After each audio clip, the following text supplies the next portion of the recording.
Antes, hacer los impuestos significaba usar al mismo preparador que tu familia. Pero, ¿realmente era lo más conveniente? Ahora hacer impuestos es tener un experto bilingüe de TurboTax ideal para ti, que solo presentará tu declaración cuando sea 100% precisa, garantizado. Ahora los impuestos se hacen así. Intuit TurboTax. Consigue un experto ahora en turbotax.com/español.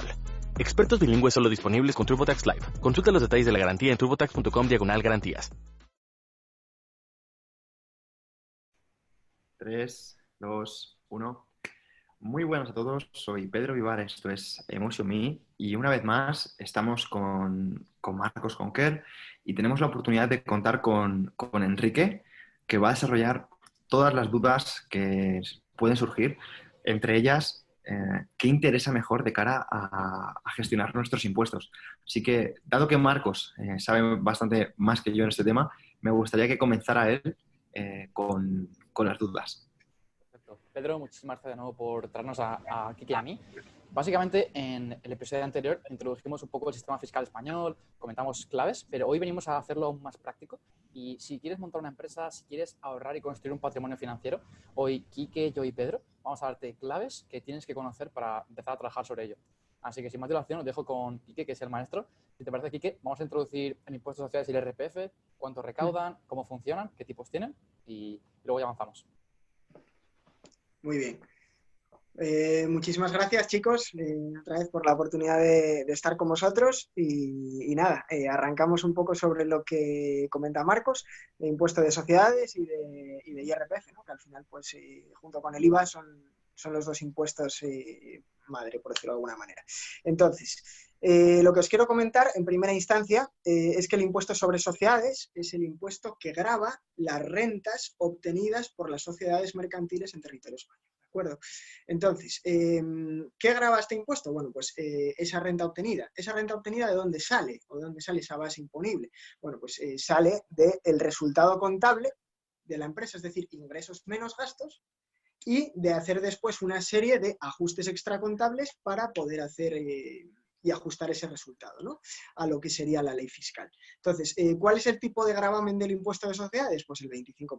Es decir, cualquier sociedad mercantil en España va a pagar el 25% del beneficio que obtenga. Es decir, si tiene unos ingresos de 100 y unos gastos de 60, obtiene un beneficio de 40 y por lo cual va a entregar al fisco 10, ¿vale? Que sería ese 25% que os comento. Es un tipo que evidentemente pues, no es el tipo efectivo, es decir, el tipo efectivo sería más bajo, porque bueno, luego hay una serie de deducciones, reducciones, etcétera, incluso de bueno, dividendos que serían imputables a las bases imponibles de esas sociedades obtenidos fuera de España, etcétera, etcétera, ¿no? Entonces, para empezar, bueno, lo que quería decir era eso, que el tipo de gravamen es el 25% y que es un tipo estático. No es como el IRPF, el impuesto sobre la renta de las personas físicas, que grava todas esas rentas obtenidas por cualquier contribuyente español, persona física, y pues que en este caso tenga la nacionalidad española. Entonces, lo que os quiero comentar en este sentido es que el IRPF no funciona igual que el impuesto sobre sociedades. El IRPF tiene unos tipos de gravamen distintos y que van a escala. Es decir, no tributa lo mismo, digamos, un contribuyente que tiene una base imponible de 20.000 euros al año que uno que tiene una base imponible de 200.000. ¿Por qué? Pues porque es un impuesto progresivo. Entonces, como es progresivo y subjetivo, lo que hace es gravar la renta en función de ese volumen de base imponible. Entonces, claro, pues pongámonos con una persona que tenga una base imponible de 20.000 euros al año, pues su tipo de gravamen no esté más arriba del 15%. Sin embargo, una persona que tenga una base imponible de 200.000 euros va a tributar al tipo máximo que es el 48%.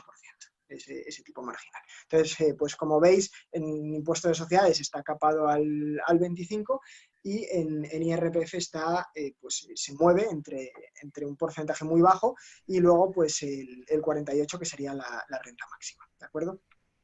Perfecto.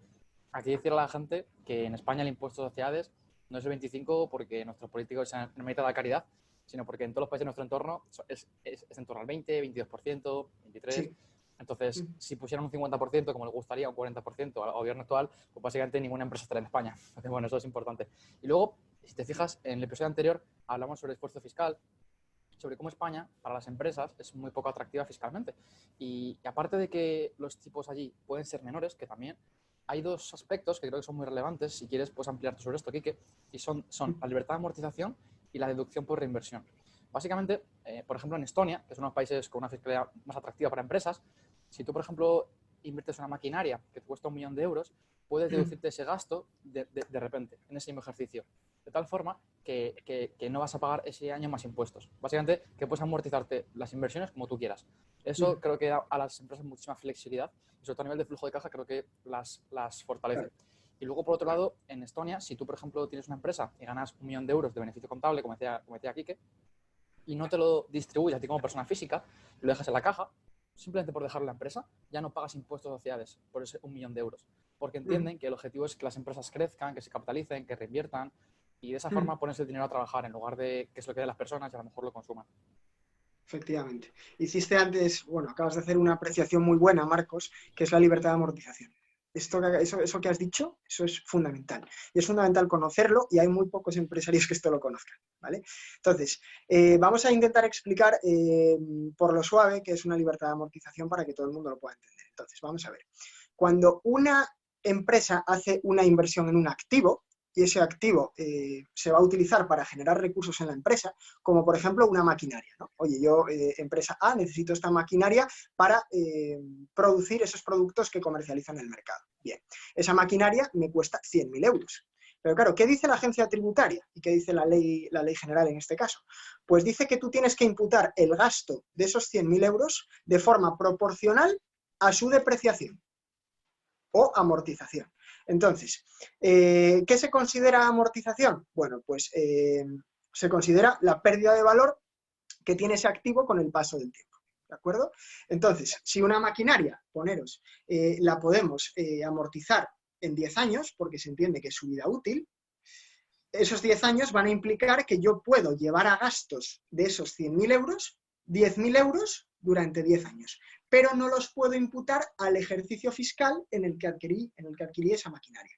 ¿De acuerdo? Entonces, ¿qué es la libertad de amortización o qué permite? Bueno, pues permite al contribuyente amortizar como quiera. Es decir, no ceñirse a ese 10% anual y llevar a gasto solamente 10.000 euros en cada ejercicio fiscal, sino que permite al contribuyente poder amortizar como quiera.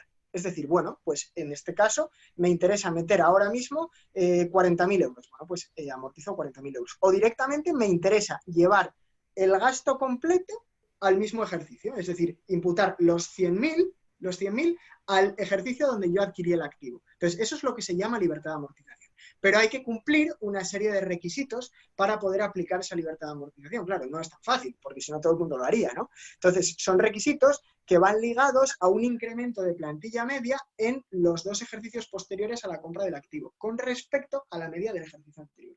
Y luego, además, tienes que mantener ese incremento durante otros 2 ejercicios. Con lo cual, claro, está muy bien este incentivo fiscal, pero evidentemente hay que cumplir estos requisitos y hay que cerciorarse de que el empresario cumple estos requisitos, porque si por lo que sea tienes que despedir a X personas porque el negocio no funciona, pues que sepas que esta libertad de amortización vas a tener que, entre comillas, devolverla, ¿no? Entonces, es lo que quería comentar al respecto y me parece muy interesante esa apreciación que hiciste antes, Marcos. Perfecto. Pedro, ¿quieres añadir algo? Sí, o sea, que básicamente lo que estamos dándonos cuenta es que hay ciertos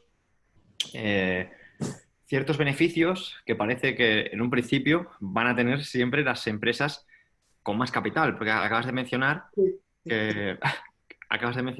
que si tú tienes poder para contratar personas, vas a tener más poder para, digamos, pagar menos impuestos.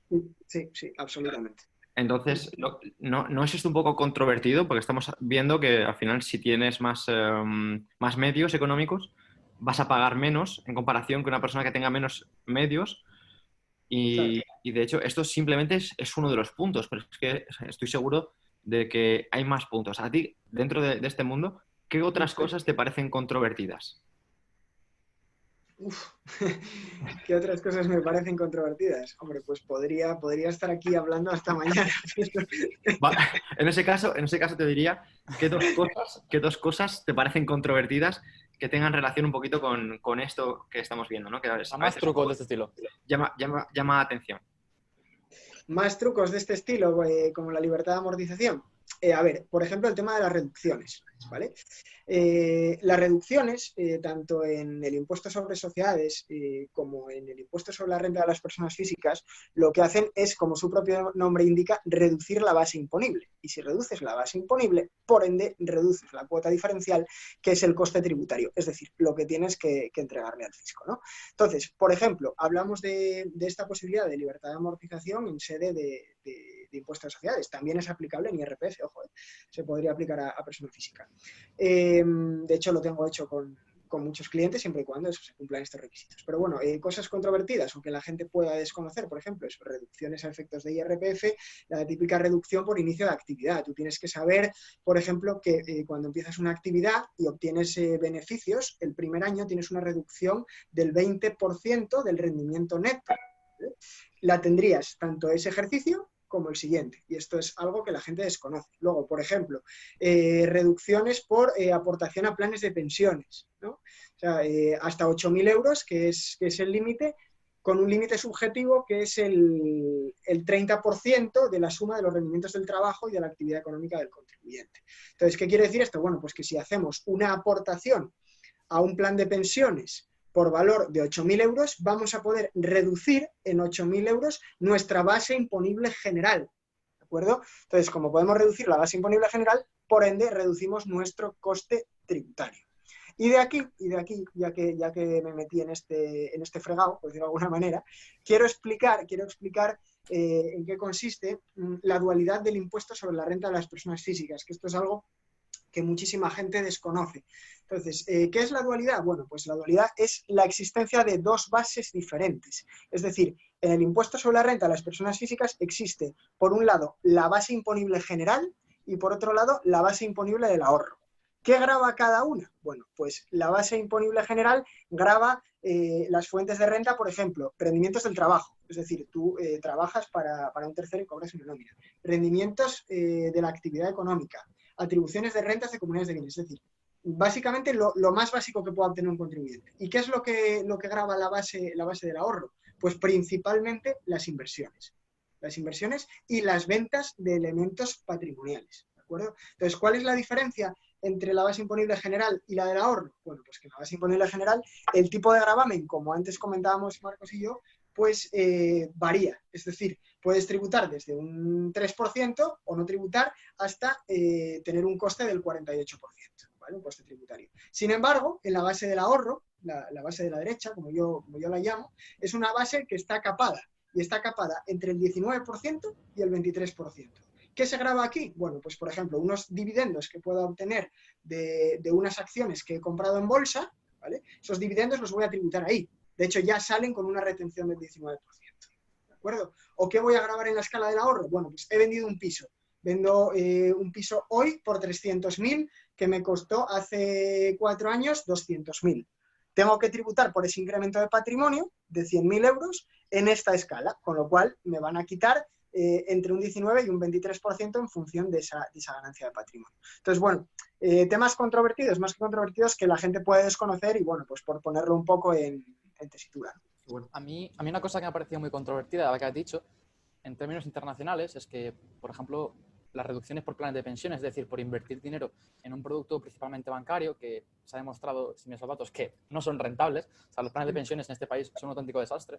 Y esto lo comento porque en otros países este tipo de reducciones existen, pero no solo con los planes de pensiones. No solo se premia un tipo de vehículo de ahorro y de inversión, sino que también se permite a lo mejor invirtiendo en fondos de inversión, en fondos índice, en otro tipo de activos financieros. ¿Por qué saco esto a colación? Porque al final esto nos deja ver que el poder político está aliado con el lobby bancario, que al final es un tipo de privilegio que tienen los bancos. Y de esta forma llevan relajándose 30, 40 años y les permiten pues, ofrecer planes de pensiones que no son rentables para sus clientes, con comisiones súper altas, pero que la gente sigue contratando porque tiene un beneficio fiscal. Si esta reducción de la base imponible por aportación a planes de pensiones se ampliase a otras formas de ahorro y de inversión, los ciudadanos serán más libres de invertir en productos realmente rentables, no porque un político lo diga o no porque un banquero pues ha convencido a un político. Así que quería comentar esto porque en otros países, por ejemplo en Canadá, sé que puedes abrir lo que se llama saving accounts y todo el dinero que metas allí, creo que hasta 20.000 euros al año, según tu nivel de renta, puedes reducirte lo de la base imponible. Sé que esto es un poco más friki, pero quería dejar esa pequeña aclaración.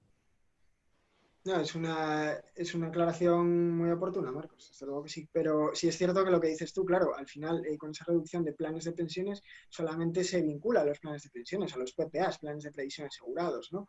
Pero claro, lo que dices tú es que la rentabilidad para el contribuyente es nula. O sea, vamos, yo las rentabilidades que he visto en los planes de pensiones de mis clientes, pues tienden a cero. Y vamos, ahora, bueno, estamos en un momento de inflación cero, pero imagínate que la inflación o el coste de la vida pues subiera cada vez más. Si obtienes una rentabilidad del 1% y la inflación es del 0,8, ¿qué estás ganando? O sea, no ganas nada. Entonces, lo que dice Marcos viene muy bien a colación de esto porque tendría que haber estos incentivos también para otro tipo de inversiones que el contribuyente decidiera adoptar para intentar obtener una mayor rentabilidad.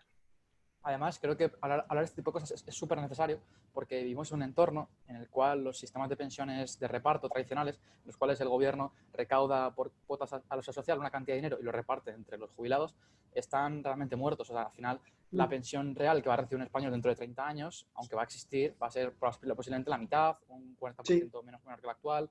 Entonces es necesario que la sociedad se capitalice, que los ciudadanos ahorren, que digamos que su pensión futura no dependa únicamente del Estado, porque si esta pensión futura se ve reducida, va a haber hambre en este país, literalmente. Entonces es muy importante que los políticos entiendan esto, y yo creo que lo entienden, pero claro, hacer esto implica recaudar un poquito menos, porque tienen que poner facilidades a que la gente ahorre. Entonces, bueno, si ya por sí la gente no tiene mucha tendencia a ahorrar en este país, pues se junta el hambre con la ganas de comer. Claro, pero bueno, es lo que hablamos. Muchas veces, pues ese intermediario financiero, no voy a meter si es banco, si no es banco, pues muchas veces te recomienda eso. ¿Y por qué te recomienda eso? Porque es lo mejor para él, ¿no? Y no es lo mejor para el cliente en este caso. Entonces, claro, sí, el cliente lleva una rentabilidad nula, pero bueno, el gestor del banco o el banco en sí, pues le interesa más tener ese depósito ahí porque luego, pues ya sabéis lo que hace el banco con el dinero. Entonces, bueno, pues simplemente comentarlo a colación, pero sí, las rentabilidades son bajísimas y el incentivo fiscal está muy limitado en este caso. Y desde mi punto de vista, Marcos, también tendrían que ampliarlo. Y aquí también decir que la culpa es realmente nuestra por pensar que la persona que trabaja en el banco es nuestra amiga o nuestro asesor fiscal o nuestro asesor financiero, cuando en realidad es simplemente un comercial que está puesto ahí para intentar vender el producto más rentable para él. Obviamente, presumimos buena fe e intentará, dentro de lo que más dinero gane él, que también tú lo ganes, pero al final que tengas en cuenta que no va a mirar únicamente por ti. Por eso la importancia de tener, si no sabes mucho de finanzas, un asesor de inversiones, como puede ser Quique, que te ayude con ello. Efectivamente. Eso es. Entonces, bueno, pues es algo que tenemos que tener claro, Marcos, y que, bueno, pues al final sabemos que, bueno, puedes tener mucha confianza en la persona o en tu gestor de banca y demás, pero bueno, yo siempre me gusta tener una segunda opinión. Es decir, a mí muchos clientes me vienen y me dicen, oye, Quique, mira, la persona del banco me dijo que esto es genial porque me da una rentabilidad, me guarda el dinero y tal, y yo después de leerlo digo, no lo veo. Es que no lo veo porque no ganas nada. No veo que estés ganando nada. Entonces, mira, prefiero recomendarte en qué lo tienes que invertir, ya sea en activos financieros. O, por ejemplo, pues oye, si tienes 60 o 70 mil euros, dar la entrada para un piso que te pueda generar una rentabilidad buena el día de mañana y sobre todo, seguridad, pues bueno, yo realmente pienso que el coste de oportunidad es altísimo. Es decir, a lo que está renunciando esa gente por utilizar ese tipo de productos, ¿no? Entonces, bueno, es algo que sí quiero comentar y dejar en entredicho. La verdad es que, bueno, esto es un mundo muy grande del que podríamos hablar muchas horas y, bueno, al final lo que tenemos que dar es pequeñas pinceladas al respecto. Genial. Yo la verdad que no estoy comentando nada porque estoy flipando de la cantidad de información que estáis aportando. O sea, noto que a nivel personal estoy súper perdido. Marcos ha mencionado términos como saving accounts que se utilizan en Canadá. Tú estás hablando de cómo los clientes no deben confiar en todo lo que le diga su banquero y aunque suena algo bastante lógico, estamos viendo que no hay muchas herramientas para que la persona de a pie, la persona de la calle utilice, ¿no? O sea, al final, fíjate, tu trabajo, pues fíjate si hay trabajos, ¿no? Pero las personas cuando pensamos en profesiones, pensamos en entrenador, futbolista, abogado, gestor, pero ¿a quién se le ocurre asesor fiscal? Y estamos viendo que no tienes... Un superhéroe. Claro, estamos viendo que hay personas como yo que no tienen ni pajolera idea, porque al final yo puedo tener idea y tal, pero ciertas cosas las delego, porque considero que hay personas que saben más que yo, pero tío, es que en ciertas cosas me estoy dando cuenta de que creemos que lo bueno nos está mejorando la vida Y hay una cita que me gusta mucho, es lo bueno es enemigo de lo mejor. Y es que Sí, justamente creer que estás trabajando yo no estoy seguro que estoy trabajando con gente muy buena, pero al final estoy seguro de que no estamos explotando todas las posibilidades que podríamos tener de cara a gestionar mejor nuestros recursos. Porque yo estoy seguro o tú, por ejemplo, me gustaría saber si con tus clientes hablas de planes de pensiones, hablas de ciertas inversiones o directamente simplemente solucionas dudas. ¿Cómo trabajas tú con tus clientes? no, mira, yo, bueno, además de ser economista asesor fiscal, especializado en materia fiscal y contable, a mí el tema de inversiones me gusta mucho. Soy también agente financiero de BBVA, de hecho. Entonces, bueno, pues intento vincular a mis clientes a BBVA porque sé que no van a hacer nada sin mi consentimiento y no les van a ofrecer ningún producto que no les pueda ser rentable, ¿entiendes? Entonces, bueno, es algo que es fundamental, ¿no? Y bueno, el banco, pues los bancos siempre pelearon por mí bastante en este sentido, siempre quisieron ficharme ya desde que era más pequeño, más joven, y bueno, pues ahora estoy encantado con BBVA y la verdad que siempre intento trabajar con ellos. Pero bueno, el tema de inversiones, a ver, es un tema que a mí me encanta. ¿Vale? De hecho, me gusta más que fiscal. Sé más de fiscal que de inversiones, pero como tal me gusta más inversiones porque es mucho más dinámico, ¿no? Al fin y al cabo. La ley general tributaria llega a un momento que es aburrida. Entonces, el mundo de inversiones me encanta. Entonces, profundizo mucho y yo al cliente siempre recomiendo decir, y le doy mi opinión. Oye, ¿cómo está la bolsa? Oye, ¿qué valores se pueden comprar? ¿Qué rentabilidades puedes obtener? Cómo utilizar el método del value investing para invertir a largo plazo y saber lo que es el valor intrínseco de una acción, el margen de seguridad y a qué valor puedes comprar esas acciones. También soy especialista en tema de real estate, es decir, en el tema de inmobiliario lo conozco muy bien porque tengo una figura detrás que Marcos conoce, que es mi padre, que mi padre ha hecho un patrimonio inmobiliario importante y bueno, pues se las sabe todas, ¿no? Al fin y al cabo. Entonces, bueno, fui aprendiendo todos esos trucos con el tiempo y bueno, pues el cliente siempre dice, joder, Kike, ¿tú vales para todo? Digo, a ver, no es que valga para todo, pero bueno, oye, yo intento saber cada vez más de ambas cosas. Entonces, bueno, al final el tema de la inversión es fundamental porque es lo que decía Marcos. Si estás invirtiendo en un producto que no te genera rentabilidad, estás haciendo que tus ahorros de toda la vida no trabajen para ti. Entonces, eso desde mi punto de vista no tiene sentido y con las oportunidades que da el mercado, que son muchísimas. Pues yo, vamos, ya estoy más que satisfecho en cuanto a cantidad de información que he recibido con vosotros. No sé si queréis tratar algún tema más concreto. Sí, a mí me gustaría preguntarle a Kike dos cosas.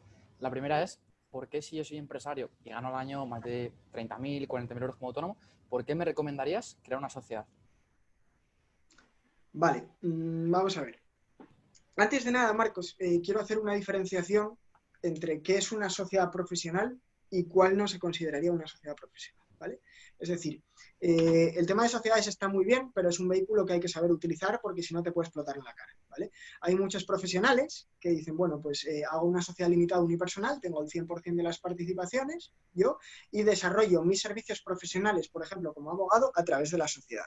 Bueno, pues ahí la ley general tributaria en este caso te va a obligar a imputar el 25%, perdón, el 75% del beneficio operativo a sede de IRPF. ¿Por qué? Porque considera que es una sociedad profesional y que la has hecho con idea de evadir impuestos. Entonces, como entiende que no hay una estructura y que no hay un motivo económico válido para la constitución de esa sociedad mercantil, te dice, oiga, impute al IRPF el 75% porque entiendo que tendría que tributar más. Y otra cosa es tener una sociedad mercantil con estructura, con una serie de profesionales que facturan a esa sociedad por prestación de servicios, como es tu caso, por ejemplo, que hay una estructura detrás potente y que realmente esa sociedad está hecha con un motivo económico válido y además teniendo en cuenta pues, que en una de tus sociedades tienes varios socios, en otra tienes otra persona que está contigo, etcétera, etcétera. Entonces, una cosa hay que saber diferenciar entre qué sociedad tiene un motivo económico válido de constitución y cuál no la tiene, y cuál es una simulación y cuál no lo es, ¿de acuerdo? Entonces, si tienes el motivo económico válido, si tienes esa realidad para poder constituir una sociedad, pues evidentemente a efectos de impuestos te compensa muchísimo porque el tipo de gravamen, como comentaba al principio,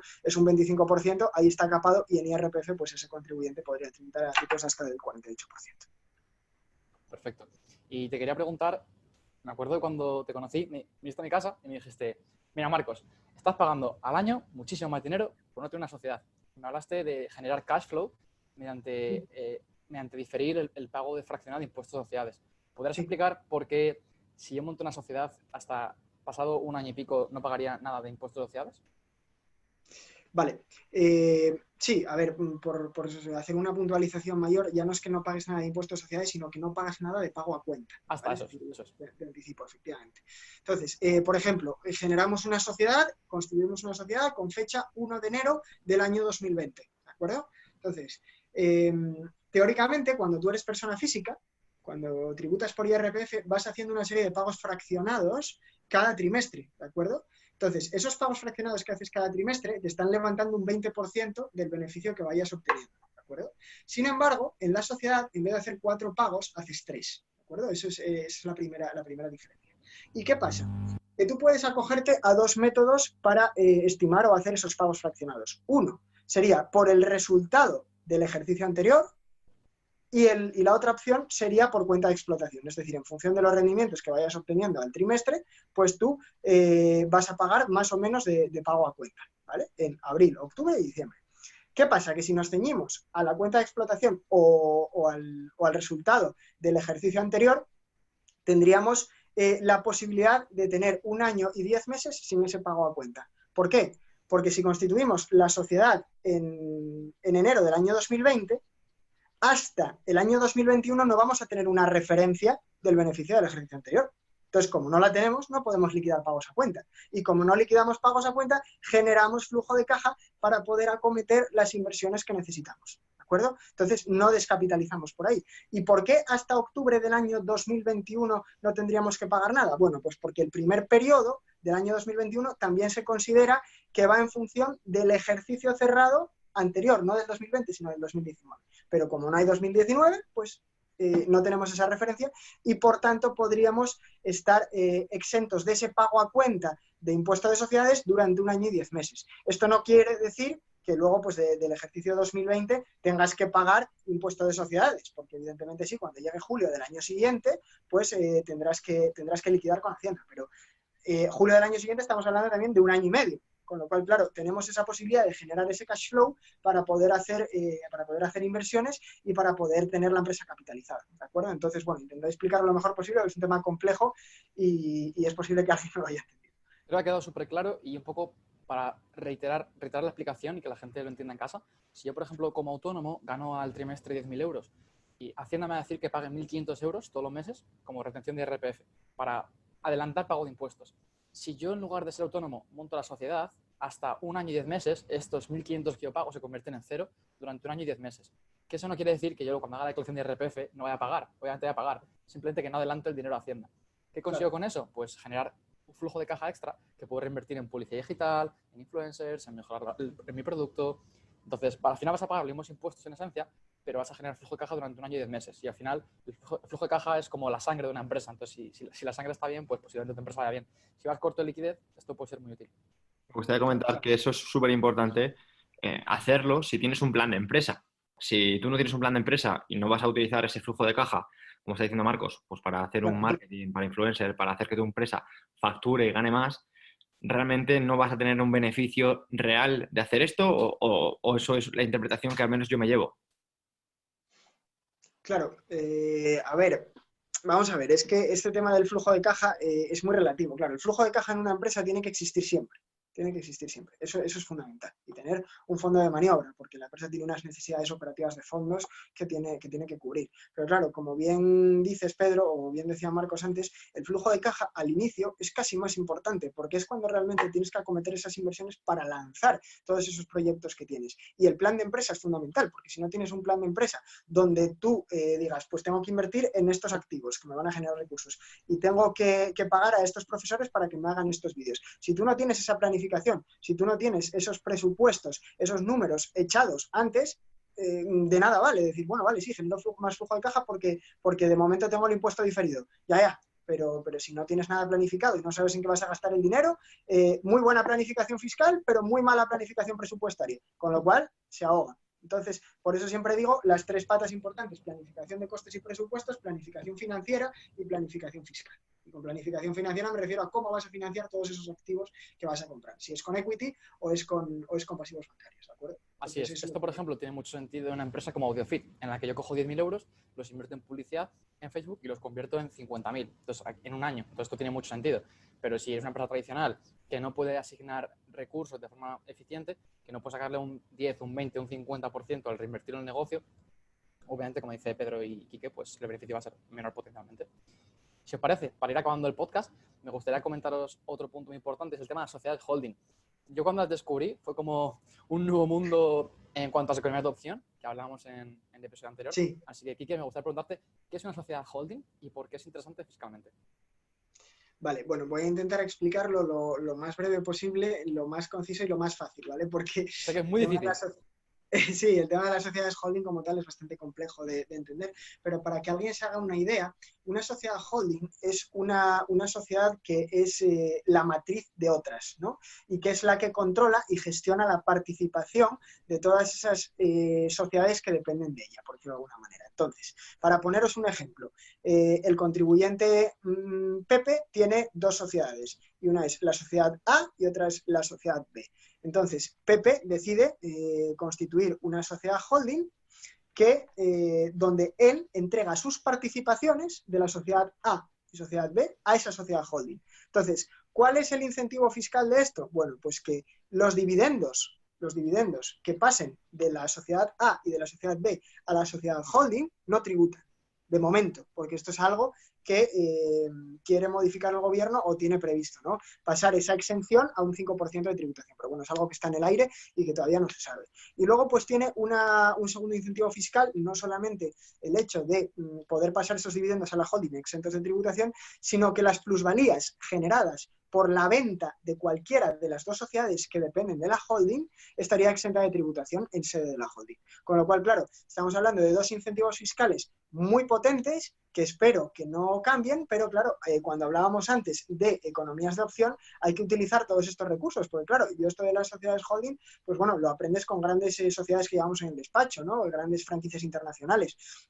Entonces, claro, todo eso aplicado a la pyme o al autónomo que tiene varias sociedades, pero que a lo mejor pues, no facturan mucho, pero sí que generan flujo de caja, pues es importante decir, oye, mira, tienes esta sociedad matriz donde se pueden repartir los dividendos y que estos pasen exentos. ¿Y por qué es muy importante que pasen exentos para la holding? Pues porque la holding puede operar con actividad económica, es decir, puede ser un holding mixto, que no solamente gestione la participación de las dos que tiene debajo, o 3 o 4, las que sean, sino que puede tener una actividad económica y debe tener una actividad económica, por ejemplo, de inversión, donde diga, bueno, pues todos estos dividendos que me han llegado exentos los reinvierto yo qué sé, en activos de real estate o, por ejemplo, en acciones, ¿no? Entonces, claro, es una forma de hacer esas inversiones sin haber tributado primero, es decir, con un flujo de caja libre para inversiones mayor, ¿de acuerdo?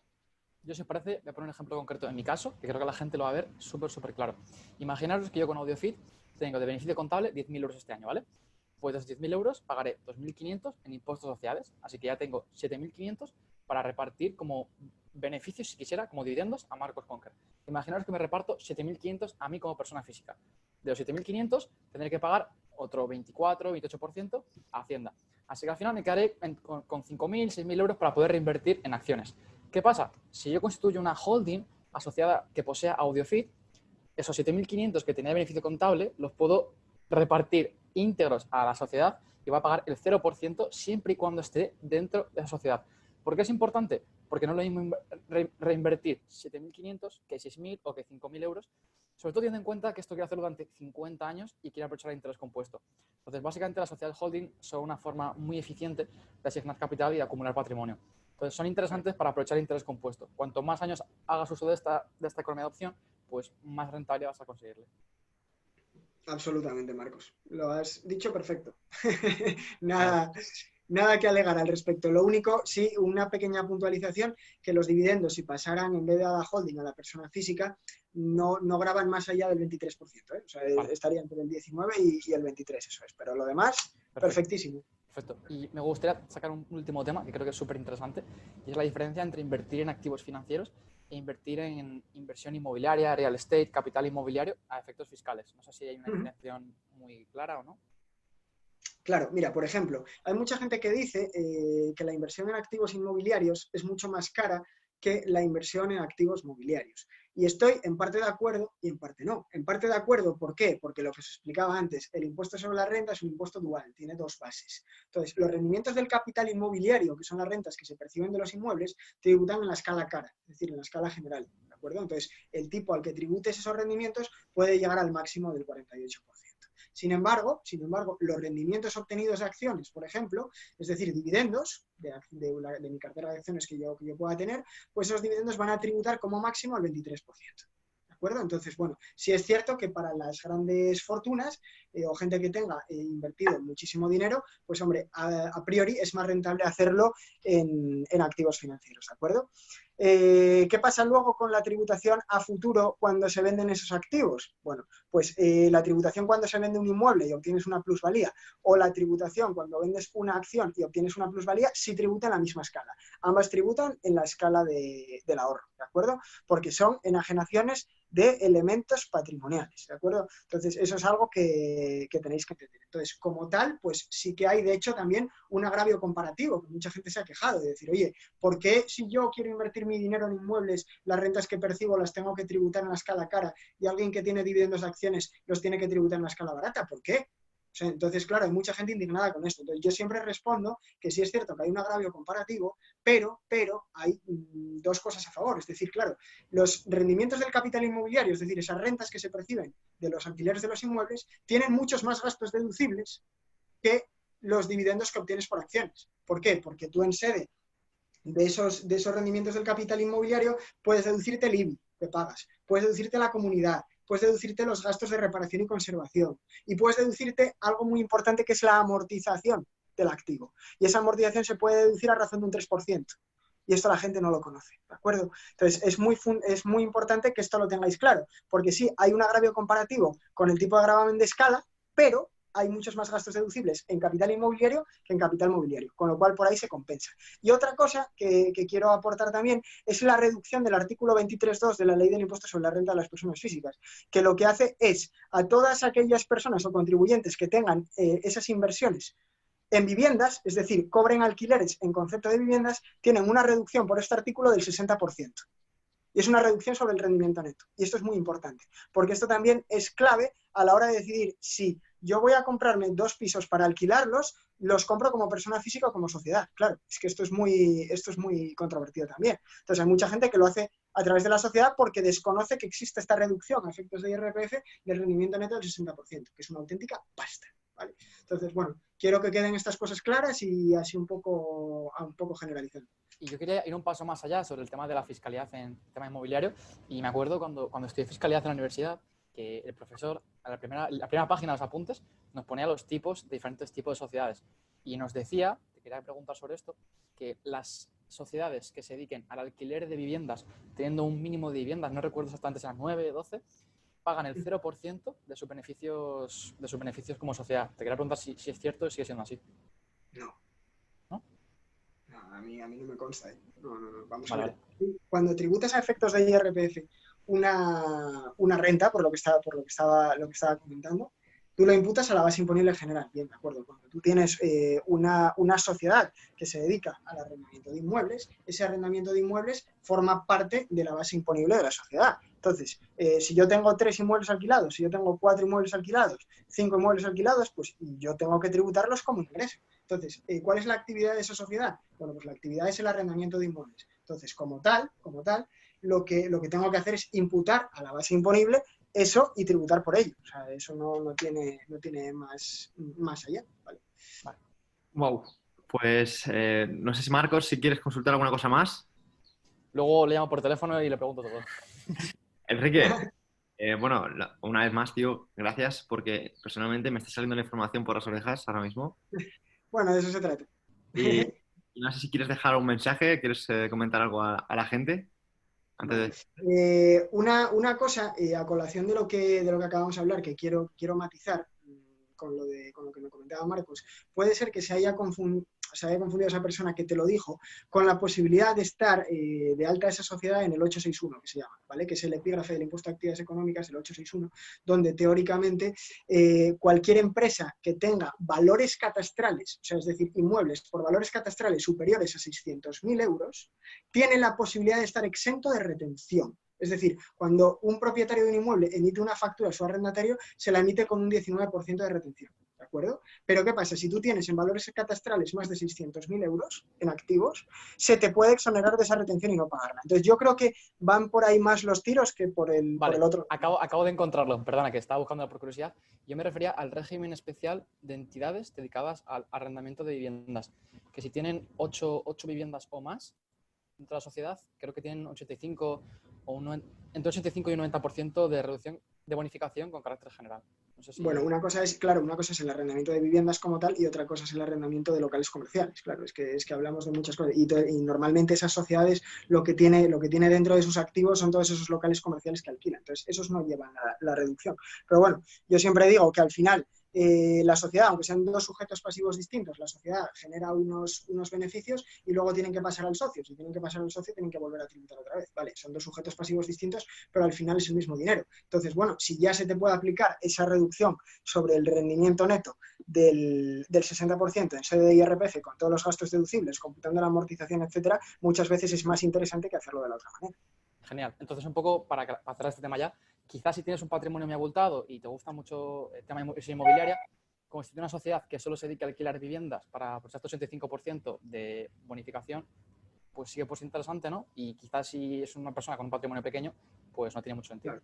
Claro, depende mucho. Hay que ver el caso, Marcos. Depende mucho. Ahí, claro, es como digo, es una respuesta muy gallega, pero al final depende del caso, estudiar cada uno. Y bueno, pues mirarlo. Lo que pasa es que sí es cierto que aunque tengamos en cuenta estas reducciones que hay, operan hoy, pero posiblemente mañana no. Entonces, bueno, con la idea que tienen de subir los tipos de gravamen a efectos impositivos, pues sí es cierto que cualquier día cogen y dicen, bueno, pues estas reducciones se acabaron. Entonces, si estas reducciones se acabaron, van a hacer tributar más a esos contribuyentes, con lo cual, bueno, sí es cierto que es una reducción que hay hoy, pero posiblemente mañana no. Es como las agrupaciones de interés económico, que, bueno, en función de si eres inversor o productor, puedes tener ahorros vía deducción del 20% o vía aplicación de bases imponibles negativas, que te puedes... Bueno, es que hay muchísimas cosas al respecto y tampoco vamos a hablar de todo porque nos volvemos locos. Pero bueno, más o menos yo creo que queda como una idea buena para la gente que nos está viendo. A mí me encanta esta mesa redonda y si a la gente en casa le ha gustado, dejadnos un like si estáis en YouTube, comentad en iVoox, compartidlo en redes sociales y podemos hacer una tercera parte sobre trucos que aplican los ricos para minimizar su carga fiscal y para ahorrar a largo plazo. Que quizá nos ha faltado un pelín hablar sobre cómo construir un patrimonio a largo plazo de la forma más eficiente posible. No hemos hablado de, por ejemplo, diferencias de fiscalidad entre fondos de inversión, fondos y invertir como persona física. O sea que bueno, aquí que también puede aportarnos muchísimo. Sí, claro. Cuando queráis. Solo agradeceros a los dos por toda esta información. Voy a ponerme a hacer números y nada, espero que a la gente que la haya escuchado le haya aportado tanto como a mí porque ha sido una pasada. Bueno, pues nada, chicos, un placer estar con vosotros y hasta la próxima. Muchas gracias. Hasta la próxima.